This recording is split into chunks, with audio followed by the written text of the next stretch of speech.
దేశంలో సామాజిక నాయకత్వం బలపడాల్సిన అవసరం ఏర్పడిందండి. స్వాతంత్ర ఉద్యమం కాలంలో లాగా సామాజిక ఉద్యమం చేపట్టాల్సిన అవసరం ఉంది. దానికి కారణం రాజకీయ కాలుష్యం పెరిగిపోవడం. అన్ని రాజకీయ పార్టీల్లో పెట్టుబడిదారులు, డబ్బున్న వాళ్ళు, అక్రమ సంపాదన పరులు, అక్రమార్జన కోసం వచ్చేవాళ్ళు ఎక్కువయ్యారు. దీనిలో ఈ పార్టీ మంచిది, ఆ పార్టీ చెడ్డదని చెప్పడానికి లేదు. ఏ పార్టీలు మనం రోజు చూస్తున్నాం, అన్ని పార్టీలు అండి దేశవ్యాప్తంగా ఈ డబ్బున్న వాళ్ళు అక్రమ వ్యాపారులకి దారాదత్తం చేస్తున్నాం పదవులు. ఈ నేపథ్యంలో గ్రామీణ ప్రాంతం నుంచి జాతీయ స్థాయి వరకు సమస్యలను పరిష్కరించడం కోసం యువకులు నడుం బిగించాలండి.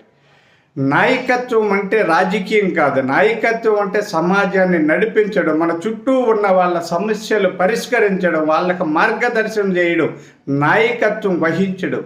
దీనికి యువకులు ముందుకు రావాలి. తమ సంపాదన వృత్తులు అవి చేస్తూనే సామాజిక బాధ్యతతో ముందుకు రావాలి. నైతిక విలువలను పెంచుకోవాలి. నీతి మాలిన అధికారులు, ఉద్యోగులు లేదా రాజకీయ నేతలను ఎదిరించడం నేర్చుకోవాలని.